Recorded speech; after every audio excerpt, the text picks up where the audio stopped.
É muito bom estar mais uma vez aqui no Templo Espírita Tupiara, um templo que fala muito ao meu coração. E ainda mais com uma oportunidade de estar compartilhando estudos e reflexões. Diante do tema, como nosso irmão falou, ama, trabalha, espera, perdoa. Nada fácil, simples assim. Mas a gente tem na literatura espírita esse livro, Paulo Estevão, que é muito conhecido. A história de Paulo, a história de Saulo, a mesma pessoa que apenas trocou a grafia do seu nome, o som de Saulo para Paulo, diante da transformação que ele se sentiu impelido a fazer na vida, na jornada dele. Não tem como eu trazer a história, fica a indicação e até um certo apelo a conhecerem, a lerem, a refletirem, porque aí o coração toca muito profundamente. Mas a gente aqui vai estar lembrando, e muitos de nós podem não conhecer a história toda, mas sabe daquele homem que estava caminhando na estrada para Damasco. Aquele homem que era assim, cheio de orgulho do conhecimento, da palavra, da vaidade, do poder, e estava sendo atingido nisso tudo. Como conseguir a aceitação de tudo que ele estava vivendo, aonde ele não estava conseguindo controlar, mandar do jeito que ele queria, diante da lei de Moisés. E aí o profundo amor dele, Abigail, uma história de amor linda, ela acaba também se convertendo ao Messias, a Jesus. E soube que um tal de Ananias teria convertido ela. Ele supôs que foi ele, Ananias. Ele, como perseguidor dos cristãos, não poderia aceitar essa afronta de jeito nenhum, essa dor no coração. E ele vai para Damasco atrás de Ananias. E aí a tal cena que todos nós de alguma forma conhecemos. Jesus aparece e diz: Saulo, Saulo, por que me persegues? E ele pergunta quem era. E Jesus nos diz a ele, né? Eu sou Jesus. E aquilo impacta profundamente. E ele diz: Senhor, o que queres que eu faça? Ele faz essa pergunta, né? O que queres que eu faça? E aí a jornada dele continua. Uma jornada que não foi fácil, mas que foi, digamos que brilhante. Vamos dar uma parada aqui na história de Paulo, de Saulo, né? Porque aqui ainda é Saulo. E vamos trazer para o mundo de hoje. Paulo viveu essa primeira jornada da vida dele com muito destaque. No nosso mundo de hoje, nós vivemos essa busca de destaque, de reconhecimento, de poder, de outras formas, mas continuamos nessas mesmas buscas. Há pouco tempo, nós vivemos aí as Olimpíadas. E essas Olimpíadas, durante 15 dias, todo mundo de alguma forma tomou conhecimento. Ou acompanhou, ou soube pelas mídias, até pelas facilidades, as pessoas comentando pelas Olimpíadas. E aí eu queria trazer 2 ou 3 exemplificações para poder estar ilustrando e conduzindo a ideia de vocês junto comigo. Rebeca Andrade. Todo mundo de alguma forma ouviu. Rebeca Andrade tornou-se a mulher com maior medalhas olímpicas do Brasil. Olha, isso não é para qualquer um. ela chegou no pódio. O pódio onde só tem 3 pessoas: ouro, prata e bronze. Ela chegou lá. Que luta, que jornada, que abdicação, que renúncia, tantas coisas que foram faladas. Agora eu também quero trazer um outro esportista, Isaquias Queiroz. Eu não conheço muito de esportes não, inclusive Isaquias tinha ouvido falar, mas a gente acaba aqui acompanhando uma coisa ou outra. Por coincidência, acabei assistindo a do Isaquias, que é de canoagem com velocidade. E aí eles começam, claro, óbvio, todos juntos, do mesmo ponto de partida, e dali ele já fica em 3º lugar na canoagem. E ele fica depois em 5º lugar. E durante 3/4 dessa prova, ele permanece em 5º lugar. Quando, de repente, faltando assim mais ou menos 1/4 daquela prova, ele botou uma força no braço, assim, que passou o 4º lugar, que passou o 3º lugar, e ele ficou em 2º, ele terminou em 2º. Chegou até a me dar uma coisa assim: meu Deus, ele conseguiu, a gente tinha que fazer isso na vida. Na hora foi a primeira coisa que me deu na cabeça. E logo em seguida ele foi ali dar uma entrevista.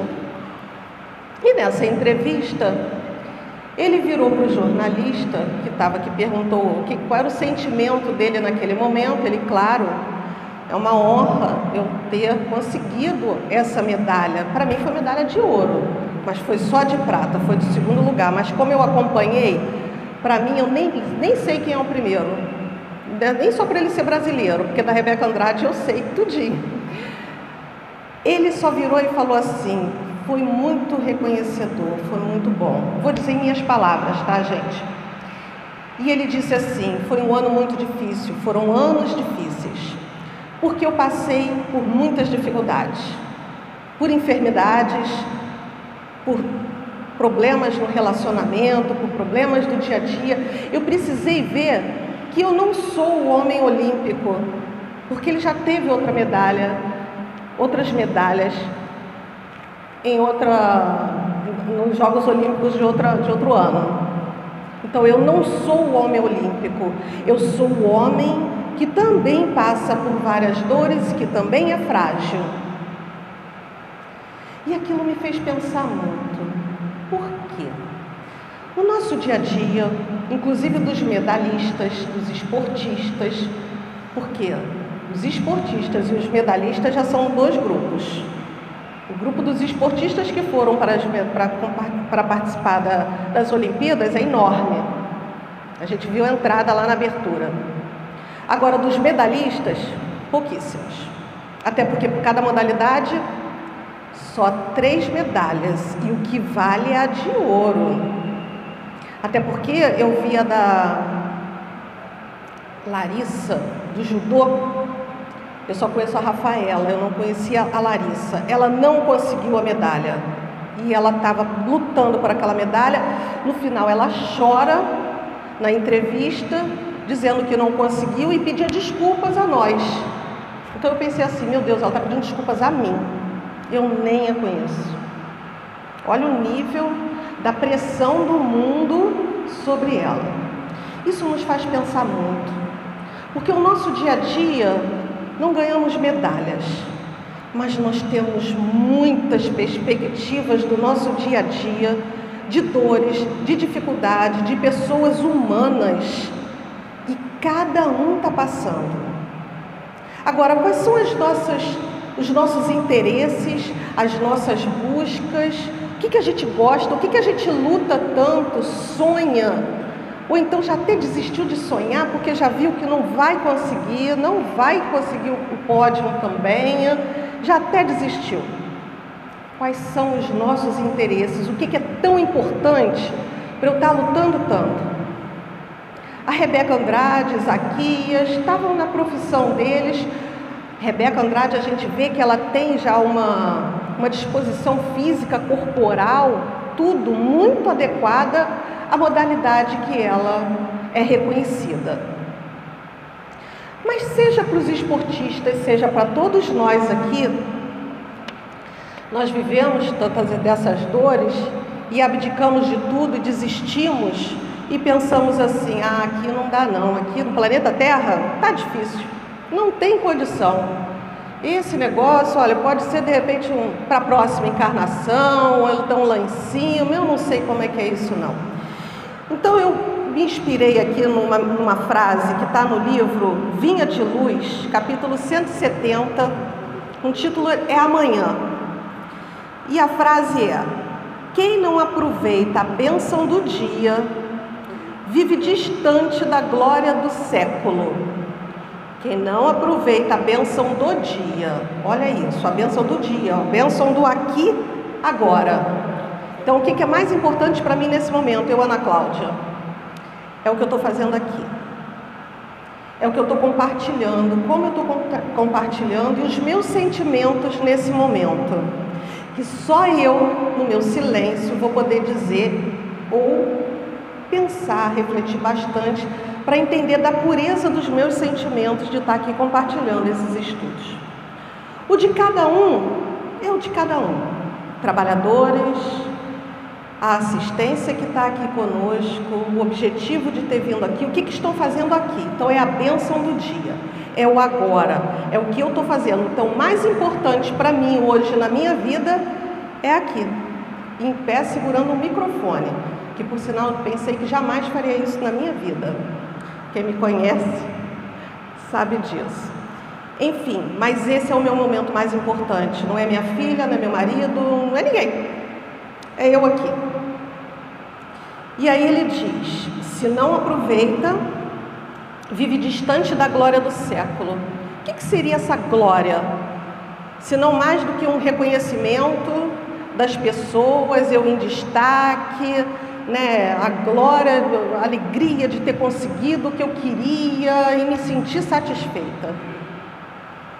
Isso o mundo está dando para pouquíssimos. Rebeca Andrade recebeu, não sei até quanto tempo será, porque o tempo passa.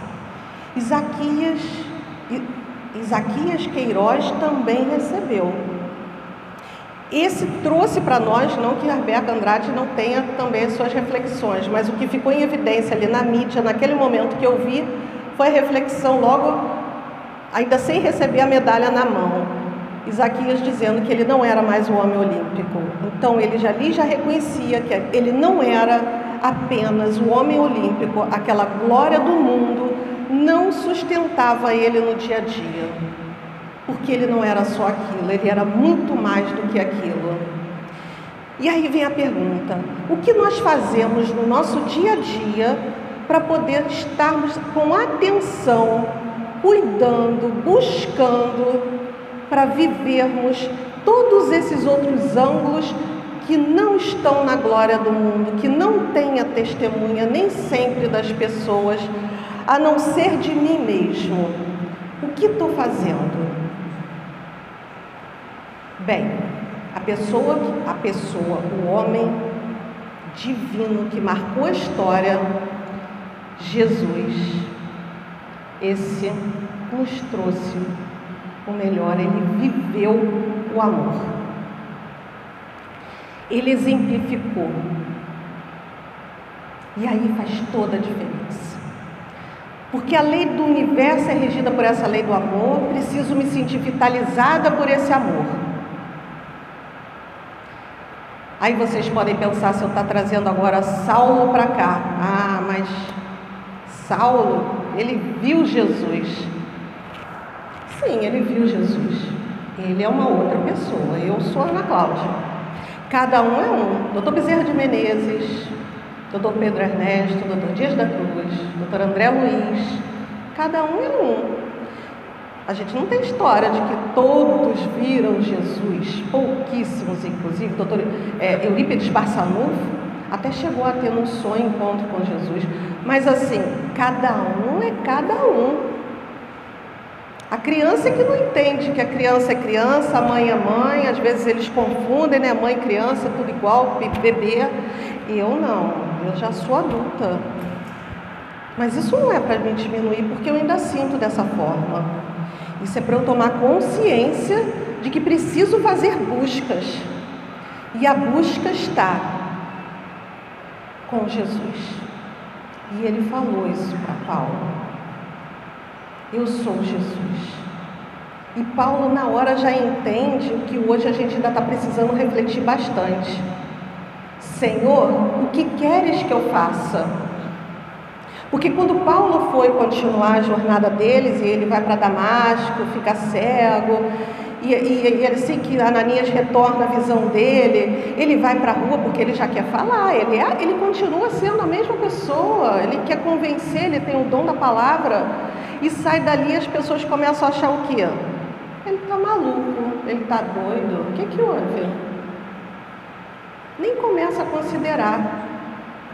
E aí ele tem as orientações de um grande amigo dele, Gamaliel, para calma, você tem um ofício de tecelão, vai lá com Áquila, Prisca, fica lá, e ele fica 3 anos com Áquila e Prisca, num lugar assim mais deserto, fazendo lá os tapetes, cumprindo o ofício dele, para ele poder se conhecer, entender melhor sobre Jesus. E Áquila e Prisca fala bastante sobre o Evangelho, sobre a Boa Nova, e depois desse tempo ele volta para, vamos ver o que eu posso fazer.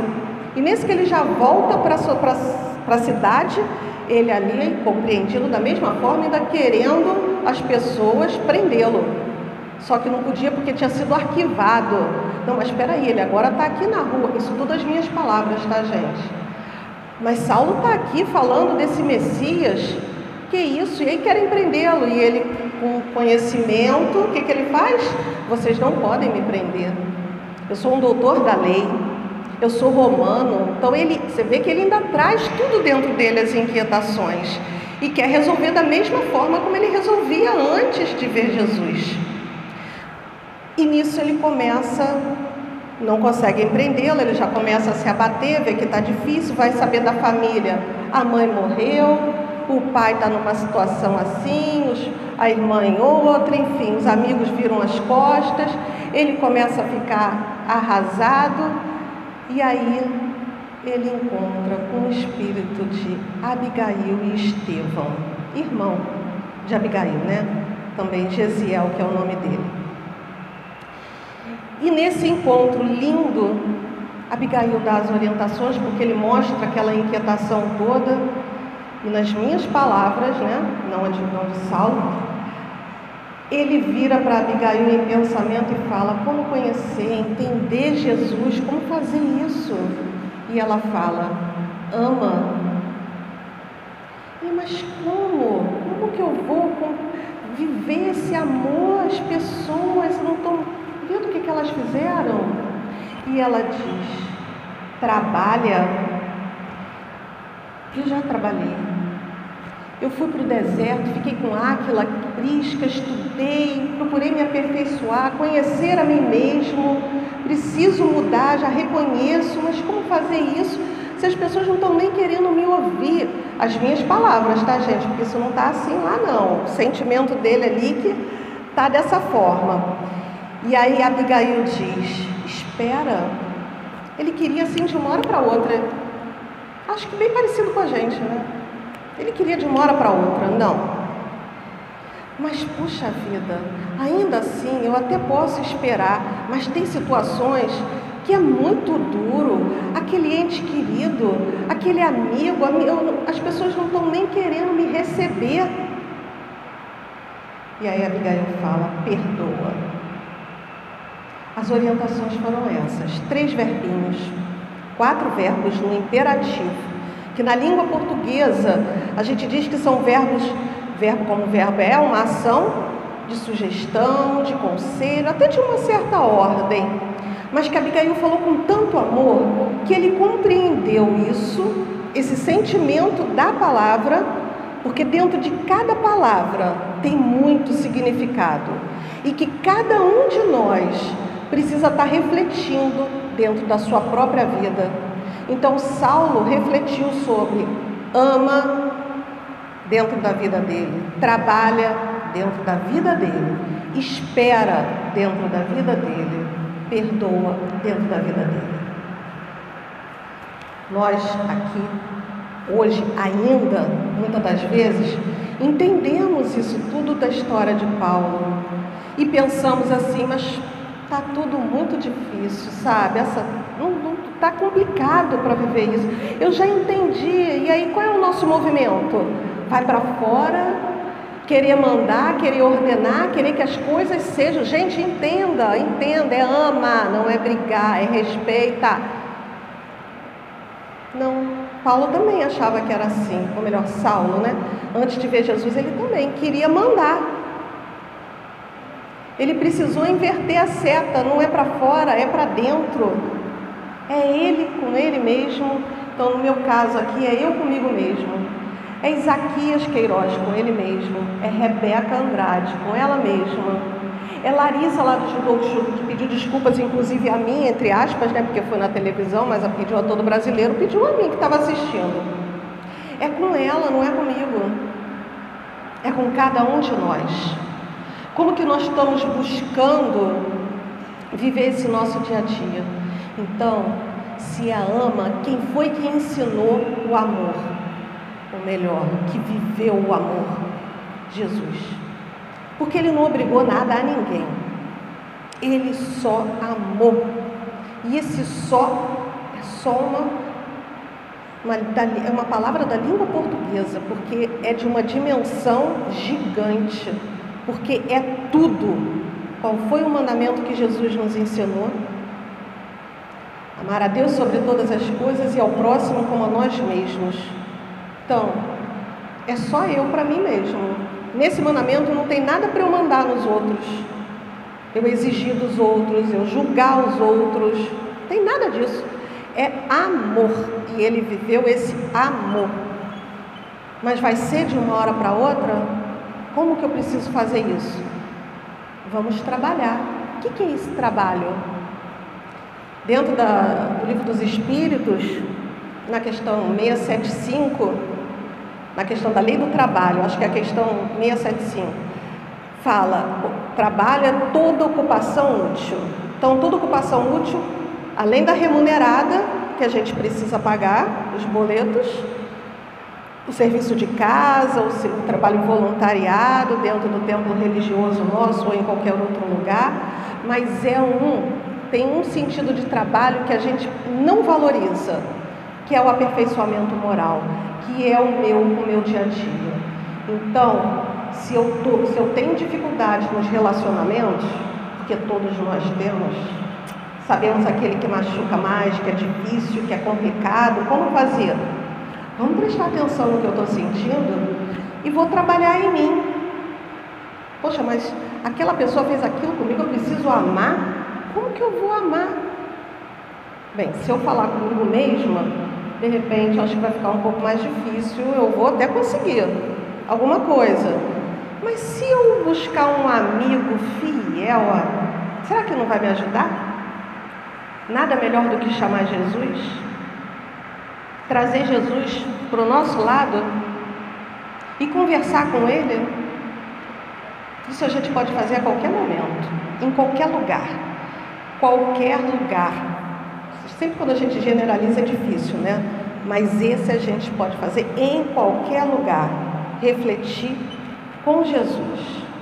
Então, se aquela situação que a pessoa me fez, que me magoou, poxa, Jesus, isso aqui está difícil. Está complicado, só quer que eu ame? Ele talvez vai dizer, filha, sim, é para amar. Mas amar, filha, qual é o sentido do verbo amar? Ele é muita coisa, porque eu amo minha filha, o meu marido, o meu pai, a minha mãe, a minha esposa, o meu amigo. Então, você já viu que esse amar aí está bem amplo. Se você começar a querer bem, talvez, o nosso dicionário diz isso. Vamos começar a querer bem. Mas Jesus, querer bem aquela pessoa que fez aquilo? Querer bem precisa desenvolver compreensão, filha. Quem fez a ação errada, ou eu não gosto nem de dizer errada, quem fez a situação que foi equivocada, porque a partir do momento que eu digo errada, eu já estou me botando aqui como juíza, né? Errou, quando eu também erro. Então, assim, quem foi que se equivocou? Ou melhor, para ele, talvez ele nem está tendo dimensão que me machucou e me machucou. Quem fez? Não é ele. Quem responde por ele? Sou eu? Eu não respondo por ninguém. Eu não me respondo nem pelos meus filhos. Se a minha filha fizer qualquer coisa que eu não concorde, eu não tenho nem como mandar. Tenta às vezes, mas eu já vi que não dá. Então assim, a gente não manda em ninguém. Eu mando em mim. E assim mesmo, eu brinco que até para mandar em mim, o negócio que às vezes aqui está difícil. Porque eu estou sabendo que não é para fazer, eu tenho que ter paciência, eu faço. Vamos conversar com Jesus. Porque Jesus não deu regra, não deu fórmula, não disse, faz assim, assim, assim, assim, assim, que você vai ser espírito evoluído. Ou faz isso, você vai ter a glória do mundo.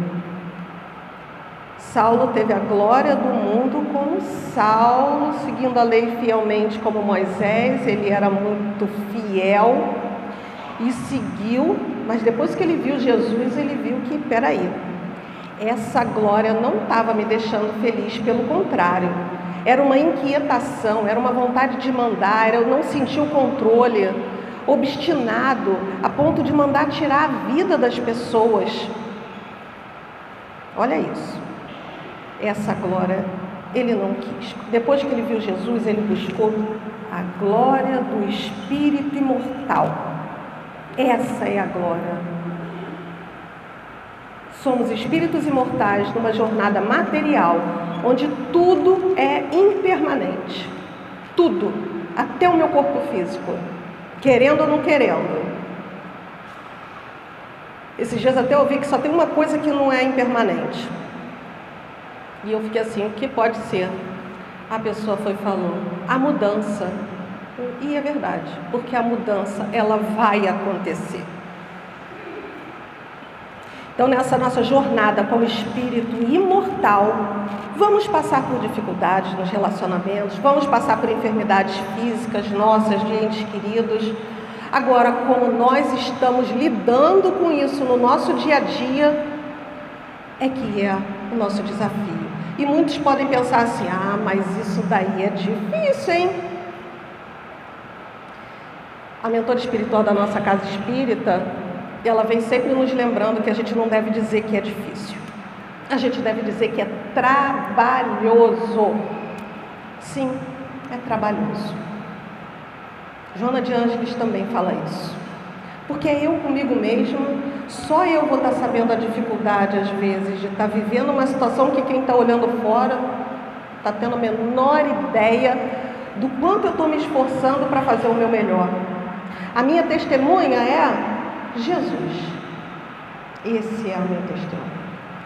Saulo, quando ele vê Abigail e Gesiel, Estevão, depois dessas orientações, ele, a partir dali, ele tem a certeza da presença da espiritualidade na vida dele. Abigail, o amor da vida dele, ele ainda pensa, puxa vida, não vou ter mais o lar, não vou ter mais os meus filhinhos, a aventura toda que ele poderia ter, as alegrias todas que ele poderia ter aqui no mundo, ele não poderia ter porque ela já estava no plano espiritual, não tinha mais o corpo físico para estar interagindo ali com ele. Mas o amor dele a Jesus foi crescendo tamanho, e as orientações dela ficaram marcadas no coração dele, inclusive nesse sentimento de que somos todos irmãos em humanidade. E por isso Jesus ensinou o Pai Nosso. Não foi Pai dele, não. Pai Nosso. Pai meu, Pai de todos nós. Somos todos irmãos, vivendo uma jornada de espírito imortal no mundo de impermanência, onde tudo vai mudar. Agora, como nós vamos lidar, importa hoje. É o que eu estou fazendo com o meu hoje. É o agora. É agora que eu estou aqui. Daqui a pouco eu estou dentro do carro, daqui a pouco eu estou em casa, aí já é outro momento. Aí já não vai ser mais um momento da Ana Cláudia que está falando aqui, já vai ser uma outra situação que eu estou vivendo, ou que eu estou pensando, ou que eu estou sentindo. Porque tudo é dentro da onde e do que estou sentindo. Então essa glória do Espírito imortal, essa que é eterna e que a gente precisa estar ajudando a nossa compreensão de entender aonde estão os meus interesses, aonde estão os meus gostos, o que é tão importante para mim. A gente, quando olha as histórias das pessoas, é muito bom a gente ouvir, né? Então, às vezes as pessoas falam, depois de tal situação, de uma enfermidade, de uma perda de um ente querido, a vida perdeu o colorido. Sim, abate, mas tem aprendizagem em tudo, e é só um tempo. Tempo de espírito imortal é a eternidade, e é difícil a gente entender essa eternidade, mas é para sempre, e aqui é passageiro. A gente só precisa entender que não somos aquela criança que a mãe faz todas as vontades, que o pai faz todas as vontades. Somos adultos e precisamos desenvolver essa compreensão para poder amar, trabalhar, esperar com esperança. A partir do momento que eu vou trabalhando meus sentimentos, conversando com Jesus, isso é o grande trabalho que a gente precisa estar fazendo o tempo inteiro. E entregando para Deus. Espera, cada um tem seu tempo. Está todo mundo com dores, está todo mundo arrumando o seu jeito de viver melhor. Nem sempre é o melhor que a gente faz as escolhas. Nem sempre os outros fazem as melhores escolhas que a gente acha. Nem nossos filhos fazem as mesmas escolhas que a nossa. Mas eu sou responsável pela minha. E cada um pela sua. Então, Saulo, nessa jornada dele, ele continua, ele vai para a casa do caminho com Pedro, ele começa a saber muito de Estevão, e ele começa as andanças dele, levando a palavra de Jesus, levando a palavra dele, que a gente vê que tem muito ali de Jesus, formando as igrejas e disseminando todo o amor através da palavra, das cartas. Ele usou os artifícios que ele tinha, porque ele é outra pessoa, muda o seu nome entre aspas, porque ele não muda de nome, ele continua sendo Paulo. Saulo é a mesma coisa que Paulo, apenas a grafia e é um nome romano. Paulo, ele passa a ser Paulo, porque ele não queria deixar, ele não queria esquecer o passado dele, era importante aquilo para ele poder agora entender que ele estava sendo uma nova pessoa a partir dali. E é tão lindo ler o livro, voltando aqui à indicação de ler o livro, que no final da vida dele, não posso dar spoiler, né? Mas que na caminhada dele lá para ser preso, ele começa a sentir todas as vibrações de amor de várias pessoas. E isso é tocante, isso é lindo. Aquele homem que na estrada de Damasco era força, era vaidoso, era orgulhoso, tinha poder. Agora era um homem fisicamente mais idoso, onde a pele já era curtida pelo sol, já teve as enfermidades, as durezas da natureza, do corpo, mas o espírito ali já brilhava. A história dele foi assim. E foi tão lindo que quando ele está para ser morto, ele já preso, um soldado pega a espada como ordenado ele foi, o soldado, e o soldado fala para Paulo assim: lastimo ter sido designado para este feito e intimamente não posso deixar de lamentar-vos. E aí Paulo diz assim para ele: não sou digno de lástima. Tende antes compaixão de vós mesmo, porquanto morro cumprindo deveres sagrados em função de vida eterna, enquanto em vós ainda não podeis fugir às obrigações grosseiras da vida transitória. Chorai por vós, sim, porque eu partirei buscando o Senhor da paz e da verdade, Jesus, que dá vida ao mundo, ao passo que vós, terminada a vossa tarefa de sangue, tereis de voltar à hedionda convivência dos mandantes dos crimes tenebrosos da vossa época. Olha como Paulo reage ao soldado que iria tirar a vida dele. O soldado ali reconhecia um grande espírito, não queria. Mas Paulo tira isso da cabeça dele e desenvolvendo, de tudo que ele já desenvolveu, aquela compreensão do aprender a amar, fala: lastima por você, eu estou indo ao encontro do Senhor da vida. Você que está aqui, ainda se submetendo às coisas do mundo, não vou entrar nesse mérito, mas muitos se submetendo à glória do mundo, esquecendo da glória do Espírito imortal. Paulo entendeu e viveu até o fim a glória do Espírito imortal, porque a glória do Espírito imortal não tem um pódio de primeiro, segundo e terceiro lugar, que essa é a glória do mundo. A glória do Espírito imortal, no Livro dos Espíritos, capítulo 3, há muitas moradas na casa de meu Pai, palavras de Jesus também. No subitem mundos superiores e mundos inferiores, item 12, é um resumo dos espíritos. Eles falam assim: esses mundos venturosos, esses mundos felizes, não são mundos privilegiados, pois Deus não é parcial para nenhum de seus filhos, dando a todos os mesmos direitos e as mesmas facilidades para chegarem até eles. Então Deus não protege ninguém. Deus não diz assim: ah, filho, vai para cá, faz assim, ó, vai escondidinho aqui. E somos nós aqui que privilegia, que ajuda um, mas o outro não quer nem ajudar. Deus não é parcial. Deus faz com que todos partam do mesmo ponto e não favorece uns mais que os outros. Somos todos criados simples e ignorantes, todos. Agora, a caminhada é a caminhada de cada um. Saulo teve a dele, Dr. Bezerra de Menezes, todos aqui.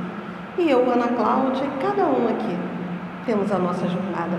O que estamos fazendo na nossa jornada, somos responsáveis por ela. E vamos colher o que nós estamos semeando. Então, o que eu estou semeando. E ele finaliza assim: os primeiros lugares são acessíveis a todos. Eita! Não tem pódio para o espírito imortal, não. Pódio é só do mundo material. Os primeiros lugares são acessíveis a todos, para que possam conquistá-los pelo seu trabalho, alcançá-los o mais rápido possível, ou definhar durante séculos e séculos nas camadas mais desprezíveis da humanidade. Então, o que os espíritos falaram? Vamos para o trabalho. Cabe a mim conquistar o meu futuro, cabe a mim conquistar a glória minha de espírito imortal, numa jornada aqui importantíssima para me aperfeiçoar interiormente e respeitar o outro. É trabalhoso, mas é possível. Muitos espíritos deixaram seu legado, essa casa de amor, não só de trabalhadores encarnados, mas espirituais, porque isso aqui toma dimensões imensas na espiritualidade. Todos vivem a jornada de espírito imortal, trabalhando, porque Jesus mesmo disse: o Pai trabalha até hoje. porque o trabalho é louvável e a gente precisa muito mudar essa concepção de trabalho e entender que trabalho também é o que eu estou fazendo dos meus sentimentos, como eu estou vivendo no meu dia a dia. Saulo entendeu tanto isso que ele, no final da sua vida, na carta aos Gálatas, capítulo 2, item 20, ele nos diz uma frase que muitos de nós já conhecemos. Paulo diz assim: já não sou eu que vivo, mas o Cristo que vive em mim. Repetindo, Paulo disse: já não sou eu que vivo, mas o Cristo que vive em mim. E o que é o Cristo que vive em mim? É o amor. Eu vou estar sendo tanto amor que Jesus refletiu o amor do Pai. Então eu vou estar refletindo esse amor também, porque os primeiros lugares são para todos nós unidos e não brigando e não querendo estar à frente de ninguém no mundo competitivo que é o nosso, mas é o da fraternidade, como Jesus nos ensina. Que a paz de Jesus fique em nossos corações.